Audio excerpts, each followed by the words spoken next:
शांति। 5 सितंबर 2024 के ईश्वरीय महावाक्य।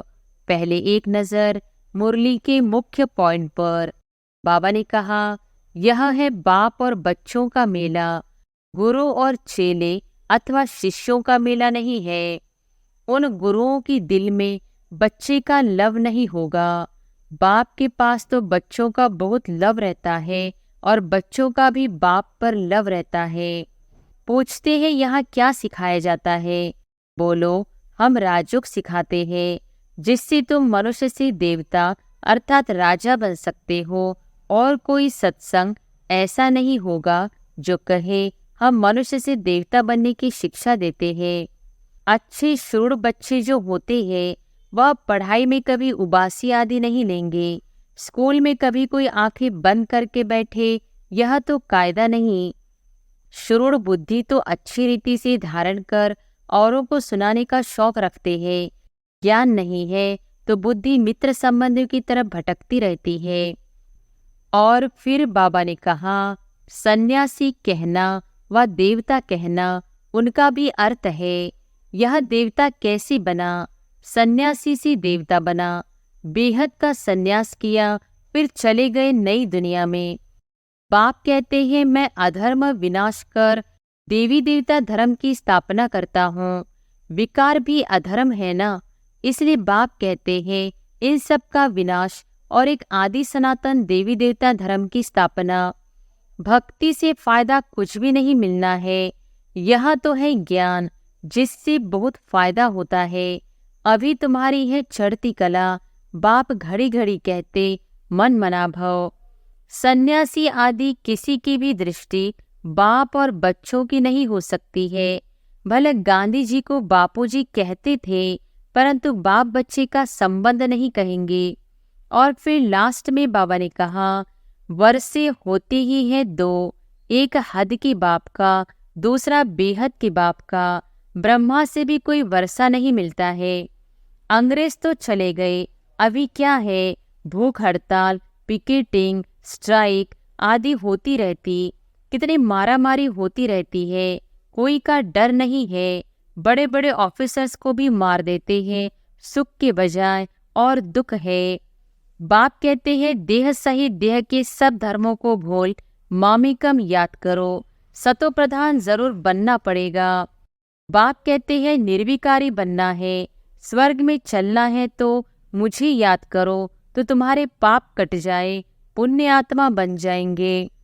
बोलो, अभी तुम कहाँ खड़े हो? अभी है कलयुग का अंत, विनाश सामने खड़ा है। बाकी जाकर थोड़ा टुकड़ा रहेगा। इतने खंड तो वहाँ होते नहीं। यह सब वर्ल्ड की हिस्ट्री ज्योग्राफी बाप ही बैठ समझाते हैं। यह पाठशाला है। और अब सुनते हैं महावाक्यों को विस्तार से। मुरली का सार। मीठे बच्चे, तुम्हें यहाँ प्रवृत्ति मार्ग का लव मिलता है, क्योंकि बाप दिल से कहते हैं, मेरे बच्चे। बाप से वर्षा मिलता है। यह लव देहधारी गुरु नहीं दे सकते। प्रश्न है, जिन बच्चों की बुद्धि में ज्ञान की धारणा है, शुरूढ़ बुद्धि है, उनकी निशानी क्या होगी? उत्तर है, उन्हें दूसरों को सुनाने का शौक होगा। उनकी बुद्धि मित्र संबंधियों आदि में भटकेगी नहीं। शुरूढ़ बुद्धि जो होते हैं वह पढ़ाई में कभी उबासी आदि नहीं लेंगे। स्कूल में कभी आंखें बंद करके नहीं बैठेंगे। जो बच्चे तवाई होकर बैठते, जिनकी बुद्धि इधर उधर भटकती रहती, वह ज्ञान को समझते ही नहीं। उनके लिए बाप को याद करना बड़ा मुश्किल है। ओम शांति। यह है बाप और बच्चों का मेला, गुरु और चेले अथवा शिष्यों का मेला नहीं है। इन गुरु लोगों की दृष्टि रहती है कि यह हमारे शिष्य हैं अथवा फॉलोअर्स व जिज्ञासु है। हल्की दृष्टि हो गई ना, वह उस दृष्टि से ही देखेंगे, आत्मा को नहीं। वह देखते हैं शरीरों को, और वह चेले भी देह अभिमानी होकर बैठते हैं, उनको अपना गुरु समझते हैं। दृष्टि ही वह रहती है कि हमारा गुरु है, गुरु के लिए रिगार्ड रखते हैं। यहाँ तो बहुत फर्क है। यहाँ बाप ही बच्चों का रिगार्ड रखते हैं, जानते हैं इन बच्चों को पढ़ाना है। यह सृष्टि चक्र कैसे फिरता है, बेहद की हिस्ट्री ज्योग्राफी बच्चों को समझानी है। उन गुरुओं की दिल में बच्चे का लव नहीं होगा। बाप के पास तो बच्चों का बहुत लव रहता है और बच्चों का भी बाप पर लव रहता है। तुम जानते हो, बाबा तो हमको सृष्टि चक्र का ज्ञान सुनाते हैं। वह क्या सिखाते हैं? आधा कल्प शास्त्र आदि सुनाते, भक्ति के कर्मकांड करते, गायत्री संध्या आदि सिखाते रहते हैं। यह तो बाप आया हुआ है, अपना परिचय दे रहे हैं।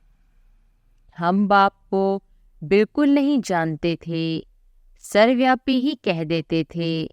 कभी भी पूछो परमात्मा कहाँ है तो झट कहेंगे वह तो सर्वव्यापी है।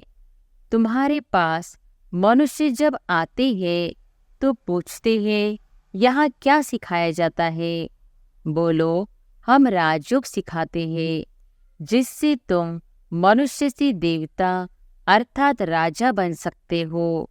और कोई सत्संग ऐसा नहीं होगा जो कहे हम मनुष्य से देवता बनने की शिक्षा देते हैं। देवताएं होते हैं सतयुग में, कलयुग में है मनुष्य। अब हम तुमको सारे सृष्टि चक्र का राज समझाते हैं, जिससे तुम चक्रवर्ती राजा बन जाएंगे। और फिर तुमको पावन बनने की बहुत अच्छी युक्ति बताते हैं। ऐसी युक्ति कभी कोई समझा न सके। यह है सहज राजयोग। बाप है पतित पावन, वह सर्वशक्तिमान भी है, तो उनको याद करने से ही पाप भस्म होंगे। क्योंकि योग अग्नि है ना, तो यहाँ नई बात सिखलाते हैं। यह ज्ञान मार्ग है, ज्ञान सागर एक ही बाप होता है। ज्ञान और भक्ति अलग अलग है। ज्ञान सिखाने लिए बाप को आना पड़ता है, क्योंकि वही ज्ञान का सागर है। वह खुद आकर अपना परिचय देते हैं कि मैं सबका बाप हूँ। ब्रह्मा द्वारा सारी सृष्टि को पावन बनाता हूँ। पावन दुनिया है सतयुग, पतित दुनिया है कलयुग। तो सतयुग आदि, कलयुग अंत का यह है संगम युग। इनको लिप युग कहा जाता है। इसमें हम जंप मारते हैं। कहाँ?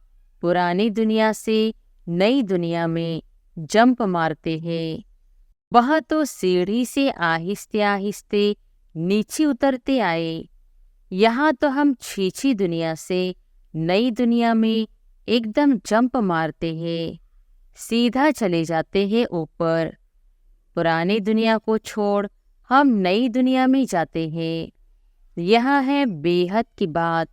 बेहद की पुरानी दुनिया में ढेर मनुष्य है, नई दुनिया में तो बहुत थोड़े मनुष्य होते हैं, जिसको स्वर्ग कहा जाता है। वहाँ सब पवित्र रहते हैं। कलयुग में है सब अपवित्र। अपवित्र रावण बनाते हैं। यह तो सबको समझाते हैं कि तुम अब रावण राज्य अथवा पुरानी दुनिया में हो। असल में राम राज्य में थे, जिसको स्वर्ग कहा जाता था।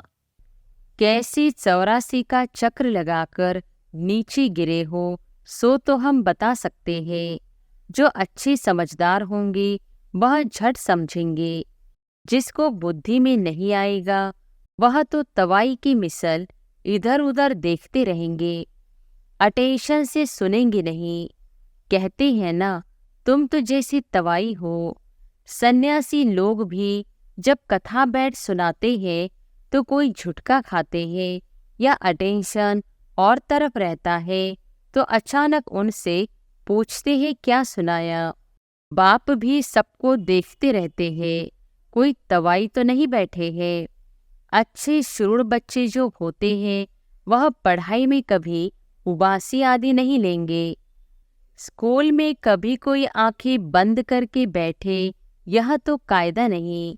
कुछ भी ज्ञान को समझते नहीं। बाप को याद करना उन्हों के लिए बड़ा मुश्किल है। फिर पाप कैसे कटे? शुरू बुद्धि तो अच्छी रीति से धारण कर औरों को सुनाने का शौक रखते हैं। ज्ञान नहीं है तो बुद्धि मित्र संबंधियों की तरफ भटकती रहती है। यहाँ तो बाप कहते हैं और सब कुछ भूल जाना है, पिछाड़ी में कुछ भी याद न आए। बाबा ने सन्यासियों आदि को देखा हुआ है जो पक्के ब्रह्मज्ञानी होते हैं। सवेरे ऐसे बैठे बैठे ब्रह्म महतत्व को याद करते करते शरीर छोड़ देते हैं। उनके शांति का प्रवाह बहुत होता है। अब वह ब्रह्म में लीन तो हो न सके, फिर भी माता के गर्भ से जन्म लेना पड़ता है। बाप ने समझाया है, वास्तव में महात्मा तो श्री कृष्ण को कहा जाता है। मनुष्य तो बिगर अर्थ समझे ऐसे ही कह देते हैं। बाप समझाते हैं, श्री कृष्ण है संपूर्ण निर्विकारी, परंतु उनको सन्यासी नहीं देवता कहा जाता है। सन्यासी कहना व देवता कहना उनका भी अर्थ है। यह देवता कैसे बना? सन्यासी से देवता बना, बेहद का सन्यास किया, फिर चले गए नई दुनिया में। वह तो हद का सन्यास करते हैं, बेहद में जा न सके। हद में ही पुनर्जन्म लेना पड़े, विकार से बेहद का मालिक बन न सके। राजा रानी कभी बन न सके, क्योंकि उन्हों का धर्म ही अलग है। सन्यास धर्म देवी देवता धर्म नहीं है। बाप कहते हैं, मैं अधर्म विनाश कर देवी देवता धर्म की स्थापना करता हूँ।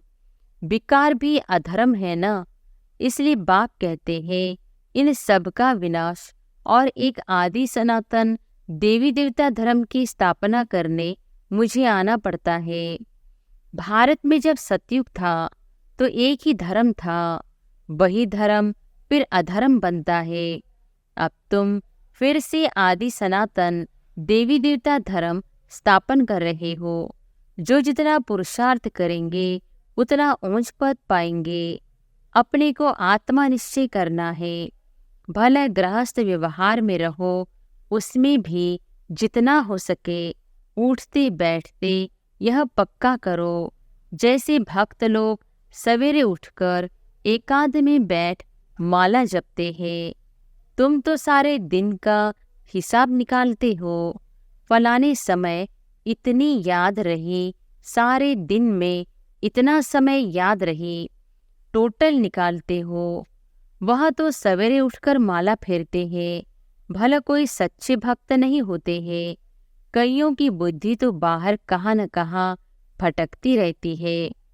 अभी तुम समझते हो भक्ति से फायदा कुछ भी नहीं मिलना है। यह तो है ज्ञान, जिससे बहुत फायदा होता है। अभी तुम्हारी है चढ़ती कला। बाप घड़ी घड़ी कहते मन मना भव। गीता में भी अक्षर है, परंतु उसका अर्थ कोई भी सुना नहीं सकते, जवाब देने आएगा नहीं। वास्तव में उसका अर्थ लिखा हुआ भी है। अपने को आत्मा समझ देह के सब धर्म छोड़ मामेकम याद करो। भगवान वॉच है ना, परंतु उनकी बुद्धि में है श्री कृष्ण भगवान।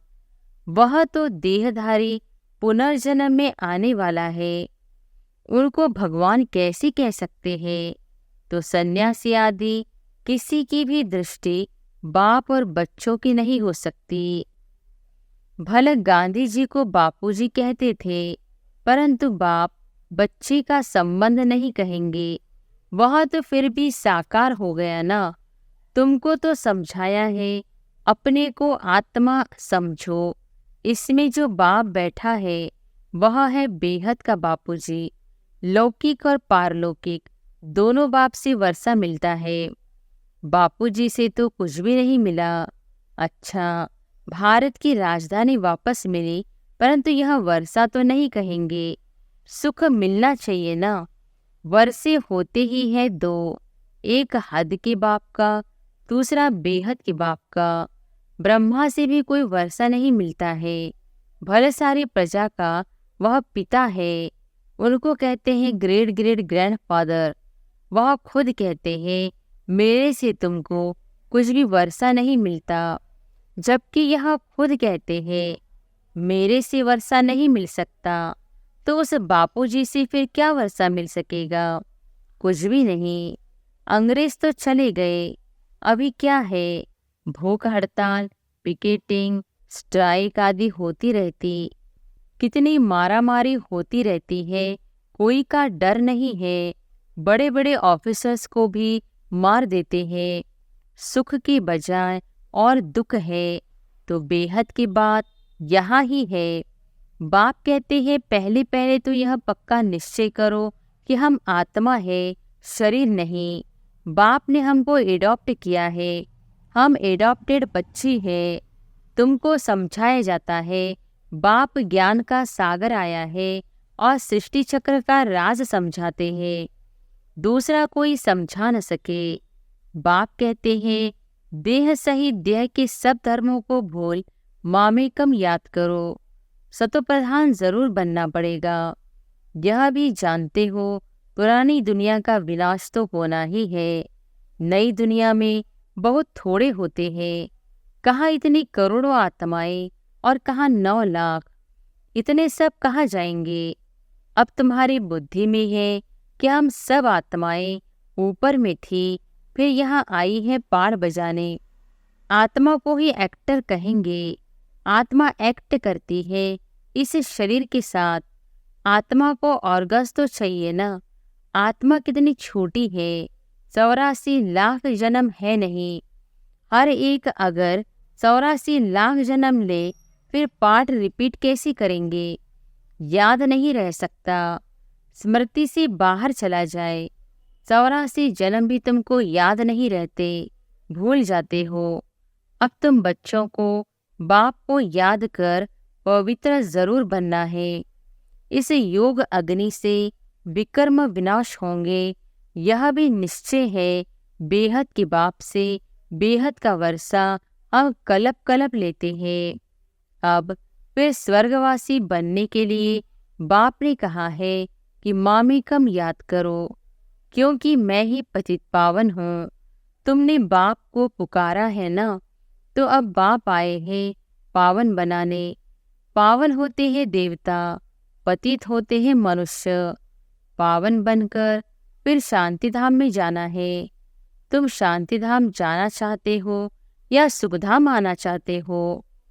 सन्यासी तो कहते हैं सुख कागविष्टा के समान है, हमको शांति चाहिए, तो वह सतयुग में कभी आ नहीं सकेंगे। सतयुग में था प्रवृत्ति मार्ग का धर्म। देवताएं निर्विकारी थे, वही पुनर्जन्म लेते लेते पतित बनते हैं।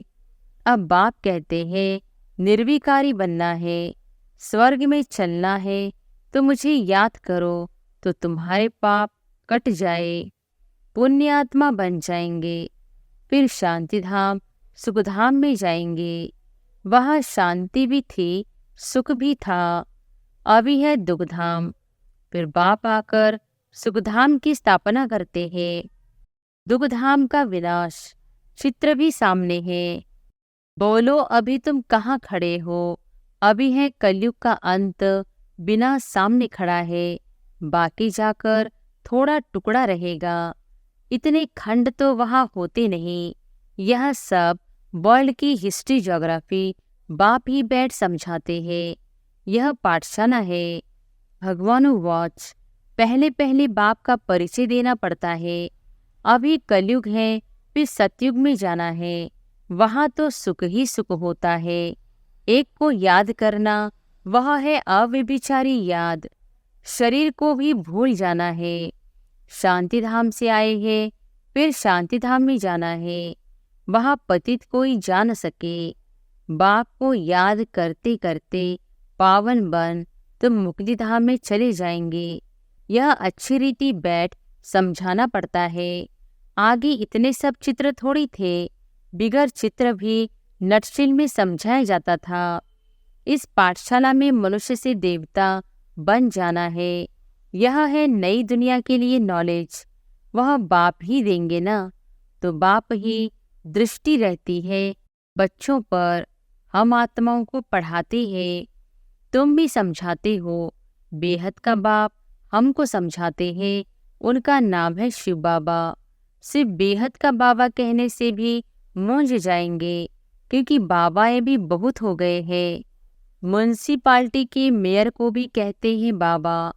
बाप कहते हैं मैं इसमें आता हूँ तो भी मेरा नाम शिव ही है।